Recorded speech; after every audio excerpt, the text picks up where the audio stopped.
October 2015. A sick, exhausted man carrying a forged passport under the name Mohan Kumar navigates the immigration counters at Bali's international airport. When a team of Indonesian uniformed officers steps into his path, his reaction is unexpected. He wears the visible relief of a man reaching safety. He knew exactly what was waiting for him outside the terminal doors, a hit squad sent by the crime lord Dawood Ibrahim. Being surrounded by Indonesian police, dropped into secure custody, was the only thing keeping him alive. This man in the orange jumpsuit is Chhota Rajan, one of the most wanted figures in the Indian underworld. But to Indian intelligence, he was highly valuable. Rajan possessed an unwritten ledger, the Kundali. He held the names, safe houses, and bank accounts of Dawood's global empire, his handlers in Pakistan's ISI, and every corrupt Indian official on their payroll. This high-stakes reality landed on the desk of India's national security. He needed to find a way to extract a high-profile international fugitive from foreign soil, bypass rigid extradition laws, and get him to India alive, all before a syndicate of assassins could pull the trigger. Securing Rajan functioned as a critical intelligence acquisition mission. The Indian government needed to safeguard a goldmine of secrets before they were silenced forever. To understand why a mob boss needed federal protection, we have to look back at the Mumbai of the 1980s. During this era, Chhota Rajan and Dawood Ibrahim were inseparable.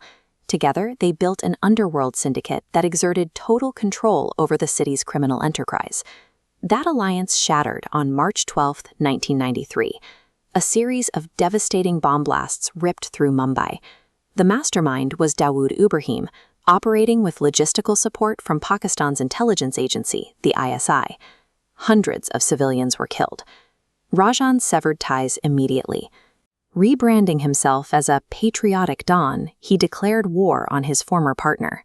For years, Rajan operated a deadly global campaign, systematically hunting down and executing Dawood's associates and ISI-backed operatives across the world. Dawood eventually retaliated. In the year 2000, hitmen disguised as pizza delivery boys breached Rajan's safe house in Bangkok. They opened fire, leaving Rajan severely wounded. He barely survived by diving out a window and escaping into the night. That night in Bangkok elevated a local turf war into a lethal geopolitical blood feud. Rajan lived with a permanent target on his back. That extreme vulnerability gave Indian intelligence a wedge they could eventually exploit. In 2005, Ajit Doval, then the director of the Intelligence Bureau, designed a covert offensive. Knowing Dawood was scheduled to attend a family reception at a hotel in Dubai, Doval recruited two of Chhota Rajan's top sharpshooters to act as proxy executioners. Doval was personally briefing the hitmen in a Delhi hotel room, finalizing their escape routes. Suddenly, officers from the Mumbai police burst through the door, completely unaware of the black operation, seeking to arrest the shooters on decades-old extortion charges. Doval pulled rank. He immediately called the Mumbai Police Commissioner, stating clearly that these men were integral to a national security mission. The local police refused to stand down. They cuffed the operatives, and the window to eliminate Dawood permanently closed. The operation imploded. Doval walked away with a definitive strategic lesson. When executing highly sensitive operations, fragmented agency communication and local police bureaucracies are often a bigger threat than the target itself.